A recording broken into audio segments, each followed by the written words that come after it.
We just met with the district education minister, the DIM, as they call it, the acronym for short. He controls a huge district here in Malawi, about 249,000 kids in primary alone.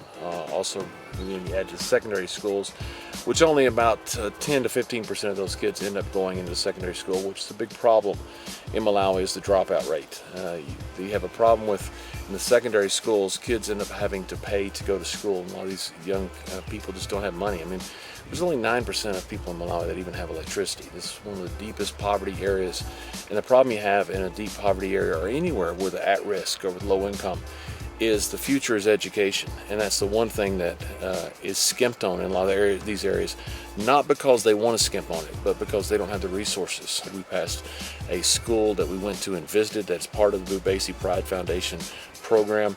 107 kids were in a 20 by 10 room listening to a lecture from a teacher. That's just an impossible learning situation, but the problem with that is it's hard to fix because you need resources.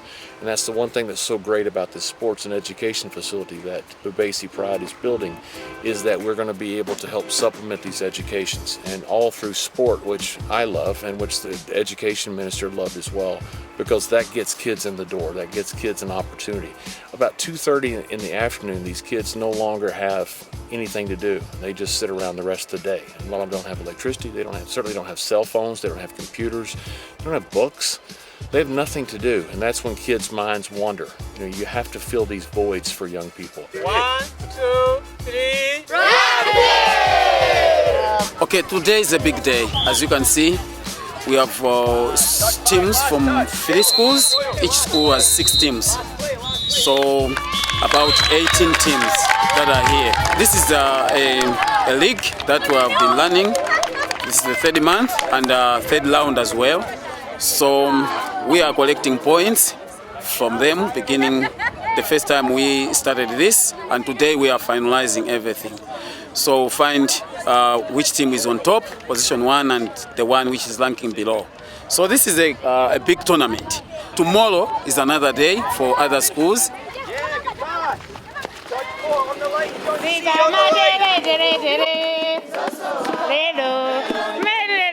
Today we are at Demonstration School. We visited here yesterday in the Special Needs and Special Education Department. We arranged with Wordsworth to get them some food and a meal for the day. So we're about to go and sit and eat with them. They're incredible, they're amazing people. Some of these women are walking for miles with children on their backs, and they'll be looking after these kids forever with very little help and support from anyone. So it's just really amazing to spend some time with them.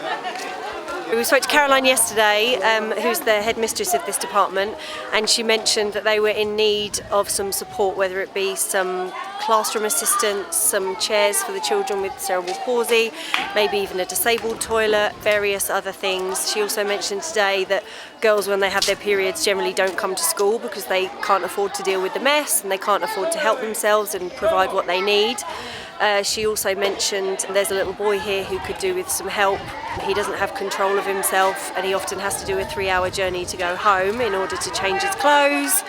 We're hoping longer term to maybe provide something for them and just help them with one of their many, many needs. We're at John C. School. It's one of the schools that Bhubesi Pride works with, and the kids call it John Cena School. So I can't get away from John Cena. I lost my first championship to him. He stole my haircut a while back.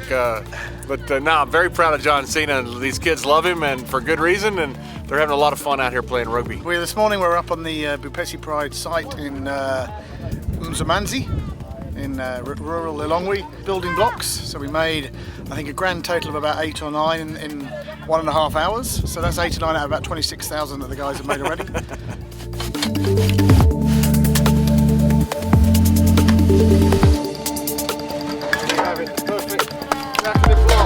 And we planted some trees. One of us managed to fix up the toilets. We installed, or helped install, the first flushing toilet on site. So that was a fantastic. The first flushing toilet within about 2 miles. First flushing toilet within about 2 miles. There's not a flushing toilet within 2 miles. There we are. I've never seen such a friendly and embracing community of people in all my life. They seem to be genuine and truly thankful for the work that Bhubesi Pride Foundation have been doing in these areas. The school kids, my son had the privilege of playing rugby earlier today, and the school kids play with a passion and a raw sort of energy, and that is just so sort of humbling and lovely to see, with a smile on their face. First impressions are there's been a fantastic amount of work that's already been undertaken here. It's very difficult to gauge that sort of sense of just how much infrastructure has been put down, and just, I guess, the potential for the land for someone like me who's not particularly good at visualising. So coming in here and actually experiencing it firsthand has been really valuable for me. What Bhubesi Pride Foundation have been able to achieve here is to firstly purchase a plot of land in an area which is surrounded by communities that are clearly very welcoming of what you're trying to achieve. Having been into 3 schools already and just seen the energy and the passion that's already in those schools, to think of bringing that into a facility like this is huge. And then to sort of sit back and look at this land and try and visualise what it's going to be like when we've got a world-class rugby surface with children, adults, all different standards playing, with a clubhouse overlooking the pitch, with a netball and volleyball court full, and an accommodation block full of guest coaches from all over the world, or schools, or whoever it is. It gives you such a warm feeling inside, and really sort of reignites some passion in me. So it's just, Richard, it's incredible. It's incredible. I'm absolutely blown away by what Richard Bennett and his team have done here with Bhubesi Pride. This is going to be paradise, an oasis. You're surrounded by some of the worst poverty in the world. This is going to be an oasis for kids to come play sport. There's going to be trees, there's going to be grass, it's going to be a place where they can get food. It's just something. Also, the education part of it. 30% of young kids don't even go to first grade here because they don't have the money to buy food, they don't have the money to buy school supplies. Only about 15% end up going into secondary school, and only about 3% to 5% of those kids who start first grade even graduate from high school, from the ones that started. This place can change lives, and not just change lives, but change thousands of lives for decades to come. This is something that is unique to me that I've seen anywhere in the world. This place it's a Disneyland for kids. This is awesome. It's good to have visitors in from anywhere that are interested in the project. It's good, to show them around, see what we've done. Looking back on the dry season last year, we were starting plans on the levelling the pitch and pegging stuff out. So actually now have running water, nearly, roofs, windows, glass, floors, septic tank, all this sort of stuff. Some trees planted, so no, a lot is come a long way. Everything we've done is a step forwards. We've done nothing that'll ever take us a step back, but there's often a little bit of waiting to take that next step. But I think it's fitting together, and I think we've learned a lot more on the whole process of what the charity requires as a facility. I like it. It seems good so far. I'd happily sleep in here as long as it's not on my own. If it's on my own, then I'd be quite scared. This has been the greatest trip I've ever been on in my life. I've been blessed to go to over 70 different countries because of my work with WWE, and I've done some work with some wonderful programs around the world, but this has absolutely changed my life. I think it's fair to say. It's amazing what can be done if you just want to get it done. And it's amazing how many great things are being done by some really great people. It's just a matter of where your priorities are in life. Is it about helping others, which I think we have an obligation to do here on this earth while we're here? It will be magical for kids to come out of one of the poorest areas in the world and go into this place. It's going to have green grass, it's going to have trees, it's going to have flowers, it's going to have wonderful sports facilities for these kids to play, and also education.